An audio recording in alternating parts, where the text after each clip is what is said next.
Good.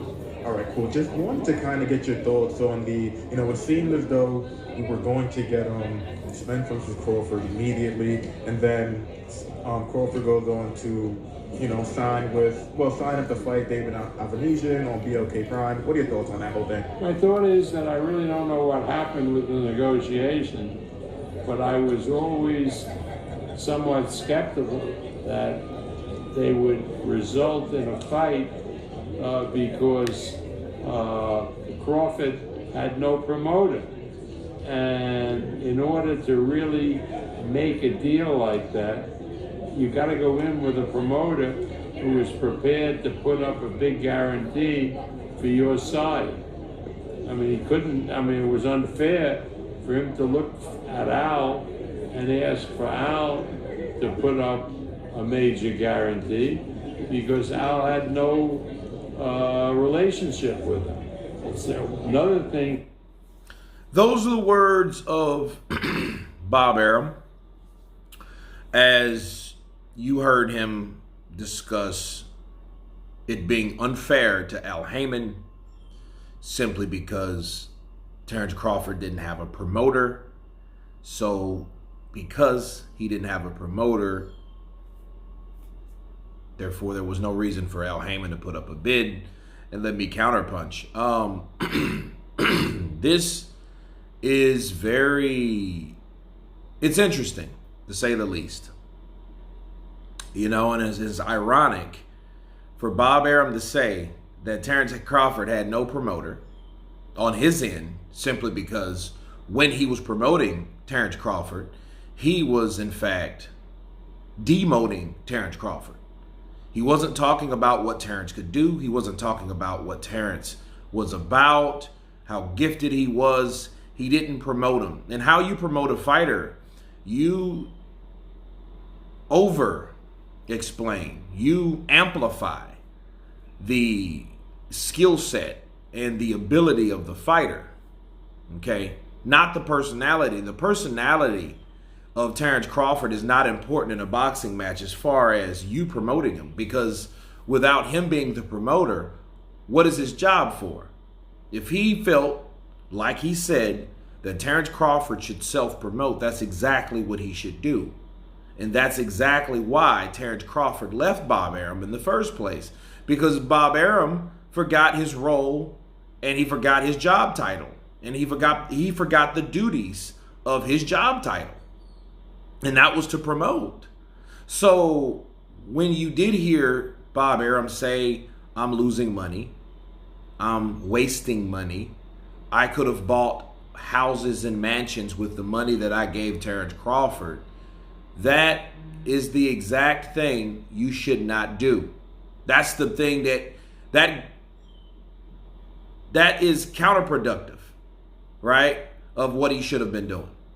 Instead, he talked about negative things. So if you're promoting anybody, the last thing you want to say and do is speak up negative things about the fighter that you promote. That's just common knowledge.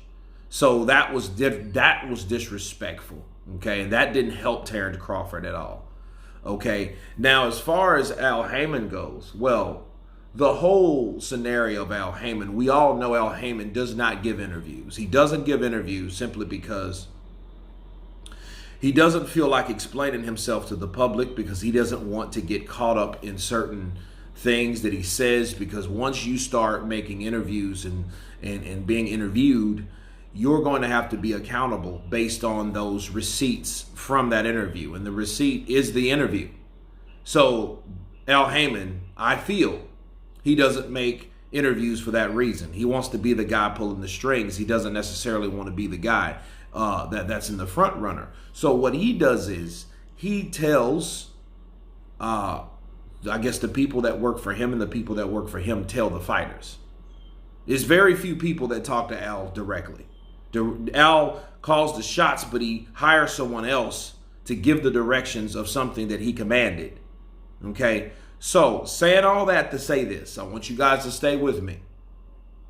Al Haymon commanded, informed whoever, maybe it was Tim Brown, maybe, right? He was more than like the front runner. That's the guy you see.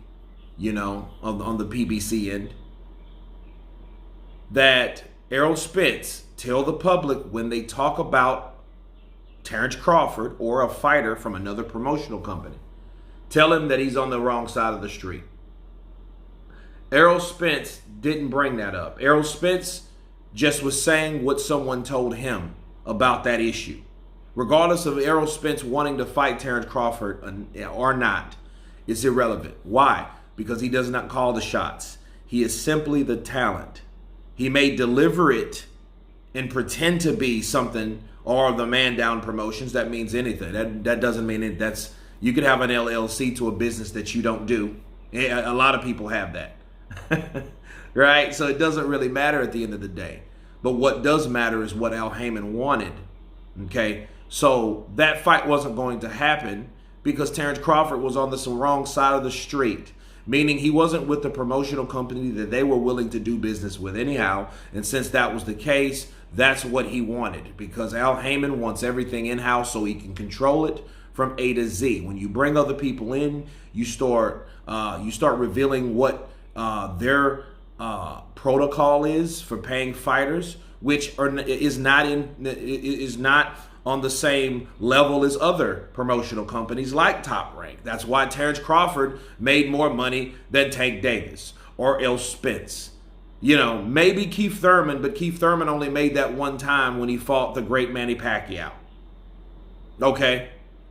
But other than that, those guys don't get paid what they say they're getting paid, and if it comes down to other fights with other promoters, that fight ain't gonna happen. It's not gonna happen because Al Haymon has total control over what goes on, and that's how he wants to keep it. So no one can answer, why did you do this? Why did you do that? Why are you not giving a guarantee like I'm giving the guarantee? And based on Bob Arum's guarantee, what guarantee did he give Terence Crawford to make the fight?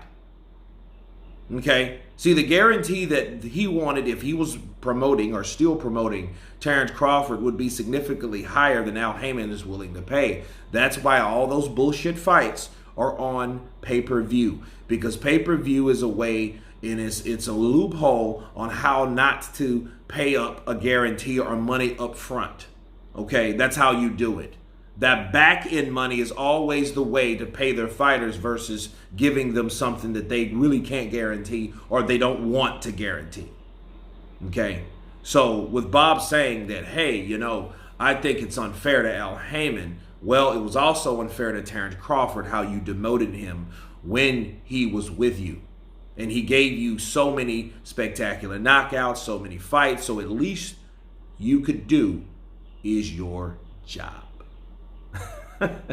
But anyway, you guys tell me what you think of Bob Arum stating that it is unfair for Al Haymon or to Al Haymon for Terence Crawford to ask him for a legitimate guarantee. Of course, please subscribe. And you guys been Counterpunch. Peace!